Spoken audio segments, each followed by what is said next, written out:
This is Super Woden Rally Edge, a spin-off from the GP series, primarily focused on the rally side of racing, and it honestly nails to get you excited and hooked into its gameplay flow. The very fast-paced gameplay with the amazing soundtrack on the side, it fully locks you in, and on top of that, there are lots of amazing stages to drive on. Finland, Kenya, Japan, France, Greece, Sweden, and Spain. Both daytime and night times, snowy conditions, rainy conditions. When you boot up the game, you will notice the Gran Turismo-esque menu with the city look and things scattered around it. To start off, the game gives you a bit of credits to pick your starter car and start off your journey. There's about 20 or so E-Class cars to pick from. Once you get your car, the next stop is the Competitions tab, where a majority of the gameplay will take place. You have the seasonal events where you try and compete against other players and their times for a nice prize. A workshop in which you can clean or customize your car, a garage option, and the main events. They are mainly there to save you time during menuing, which is nice as well.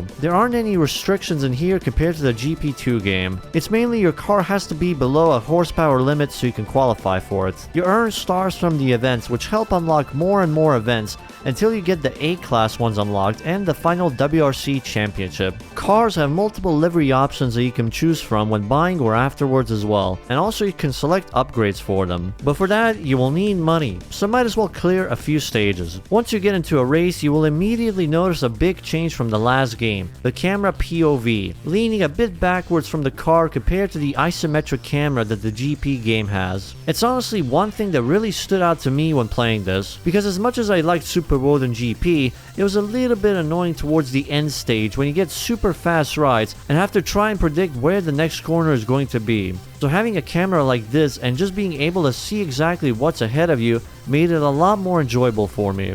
The first couple of stages don't have too many races to do, but as you keep playing and unlocking more events, they will start to get longer and longer. Between the normal stages, you also have other events you can do, such as one-on-one special stages, in which you drive on a circuit layout. They are a lot of fun. Just seeing both yourself and your opponent flying on the track, it's honestly exciting. You also have the Gymkhana events where you try and get through all the checkpoints as quick as possible. You don't have to directly go through them, so long as you're close to them, the game registers you as passing it. It's a nice pause from the usual rallying that you'll be doing in here. As you race, the car can get dirty and also lose oil. Those things you will have to keep in mind to check in every once in a while. You can also select what difficulty you want to play this on, from easy to straight up impossible times. I mainly just kept it on normal and was able to win most of the events while also enjoying the breathtaking sceneries that this game takes you on. Once you get a little bit of cash, you can start upgrading your car. The game lists what is purchasable for your specific vehicle. They will be necessary as the AI times will get slightly tougher through each course. One main thing I noticed is they usually get a lot of time from the straights, but are way slower around the corners, which you can take to your advantage. The driving feels really good in here, and it's really satisfying when you nail a perfect corner with high momentum. This game does feature damage, and if you sustain a lot, well, car goes kaput.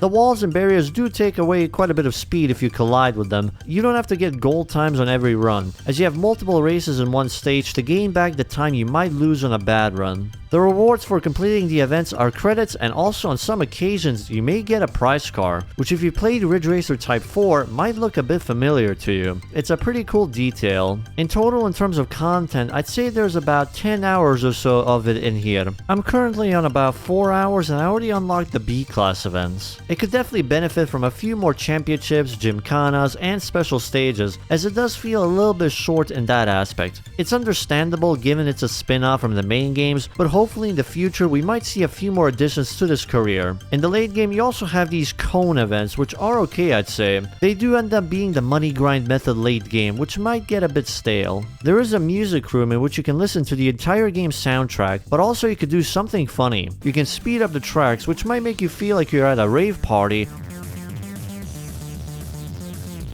or slow it down so much that it feels like you're playing a game like Hard Time. Yes, I am growing stronger.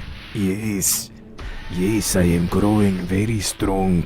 My muscles are getting bigger. Local multiplayer is an option as well if you wish to play it with your friends, such as playing in split screen mode. Time trials are available for every track for those that love hunting world record times. Separate from the competitions tab, you have the arcade menu with easy, normal, and hard stages. You run against the clock and the goal is to complete the stages as quick as possible. If you do run out of time, you do have credits that you can use to restart, but you only have 3 of them. There's around 90 cars in total scattered across the 5 classes. The game has custom names for these cars, however a friend of mine managed to change all of those to their corresponding IRL names, so if you want that, you can download the file from the description. You just copy paste it into this folder here and reboot your game to notice the change. You can also change around the liveries and also rims to whatever you like to see.